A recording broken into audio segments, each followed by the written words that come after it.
Dear compatriots, it gives me immense joy to welcome each and every one of you, young and old, to this brand new year 2024.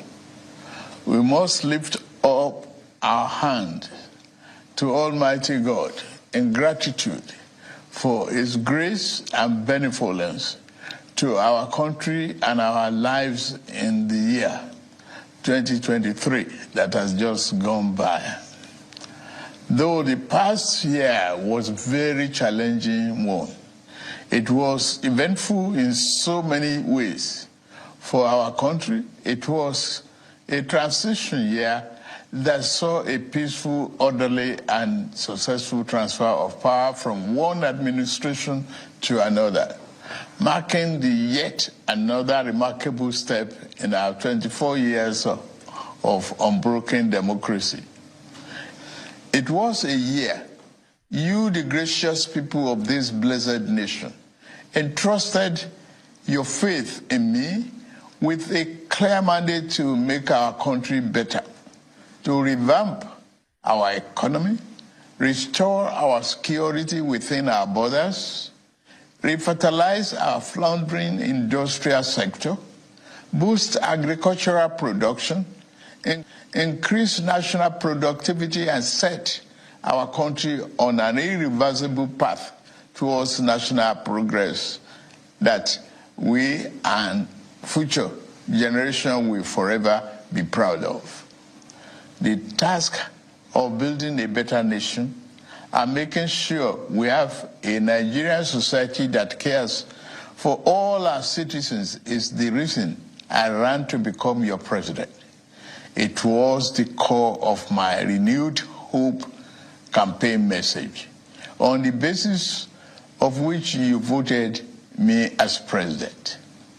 Everything I have done in office, every decision I've taken, and every trip I've undertaken outside the shores of our land since I assumed office on 29th May 2023 have been done in the best interest of our country. Over the past 7 months of our administration, I have taken some difficult and yet necessary decisions to save our country from fiscal catastrophe. One of those decisions was the removal of fuel subsidy, which had become an unsustainable financial burden on our country for more than 4 decades. Another was the removal of the chokehold of few people on our foreign exchange system that benefited only the rich and the most powerful among us. Without doubt, these two decisions brought some discomfort to individuals, families, and businesses.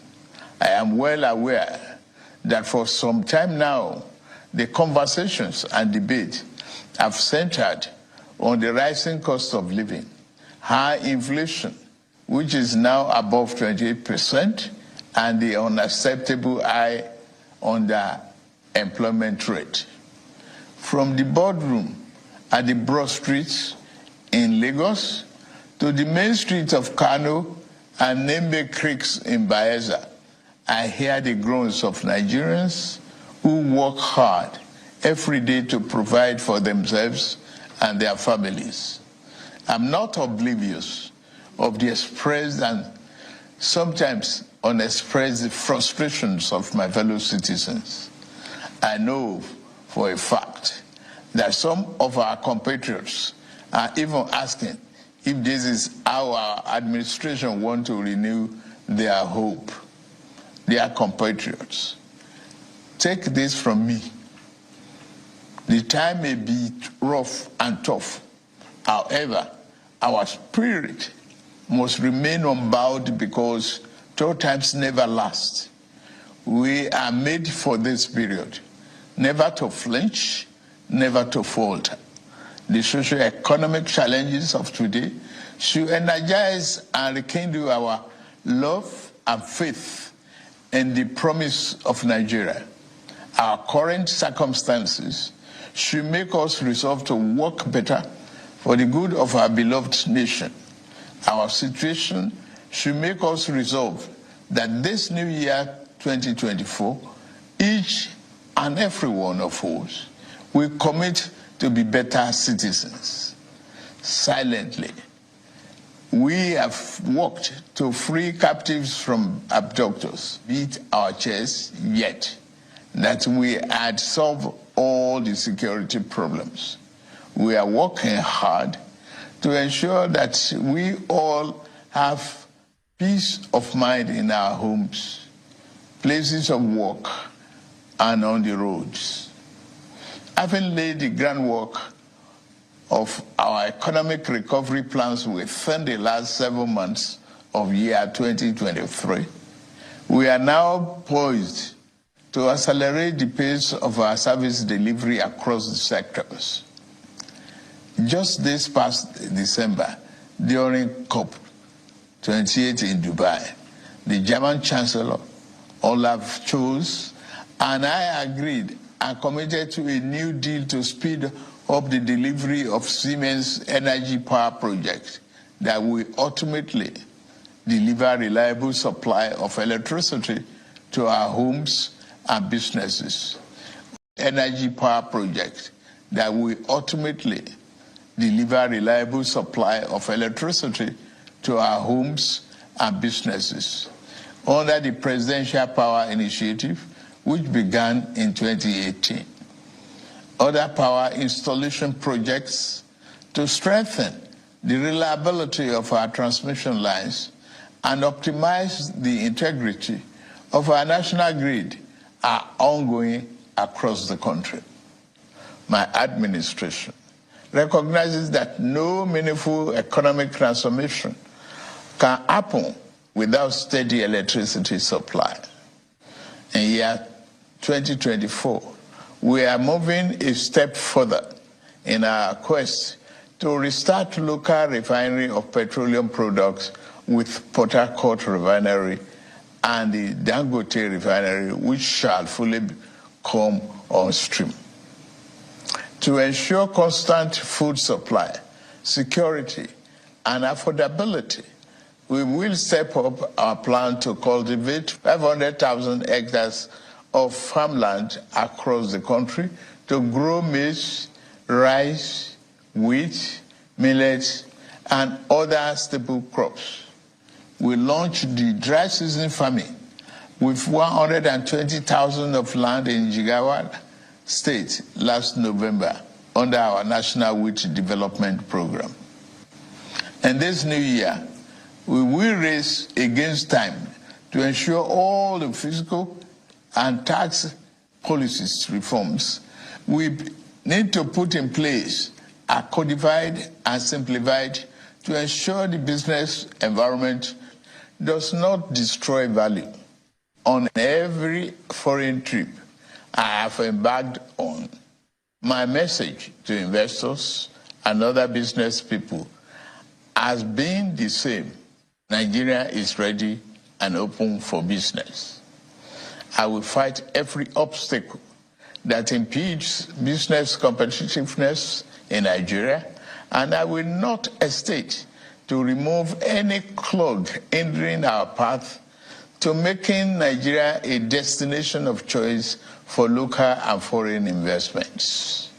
In my 2024 budget presentation to the National Assembly, I listed my administration's 8 priority areas to include national defense and internal security, job creation, macroeconomic stability, investment environment, optimization, human capital development, poverty reduction, and social security. Because we take our development agenda very seriously, our 2024 budget reflects the premium we place on achieving our governance objectives. We will work diligently to make sure every Nigerian feels the impact of their government, the economic aspirations, and the material well-being of the poor, the most vulnerable, and the working people, shall not be neglected. It is in this spirit that we are going to implement a new national living wage for our industrious workers this new year. It is not only good economics to do this, it's also a morally and politically correct thing to do. I took an oath to serve this country and give my best at all times. Like I said in the past, no excuse for poor performance from any of my appointees will be good enough. It is the reason I put in place a policy coordination, evaluation, monitoring, and delivery unit in the presidency to make sure that governance output improves in the living condition of our people. We have set the parameters for evaluation. Within the first quarter of this year, ministers and head of agencies with a future in this administration that I lead will continue to show themselves. Fellow Nigerians, my major ambition in government as a senator in the aborted Third Republic, as governor of Lagos State for 8 years, and now as the president of this blessed country, is to build a fair and equitable society and close the widening inequality gap, while I believe the rich should enjoy their legitimately earned wealth. Our minimum bargain must be that any Nigerian that works hard and diligent enough will have a chance to get ahead in life. I must add that because God didn't create us with equal talents and strengths, I cannot guarantee that we will have equal outcomes when we work hard.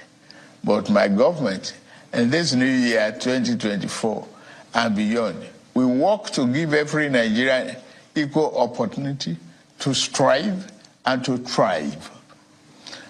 For the new year to yield all its good benefits to us, as individuals and collectively as a people, we must be prepared to play our part.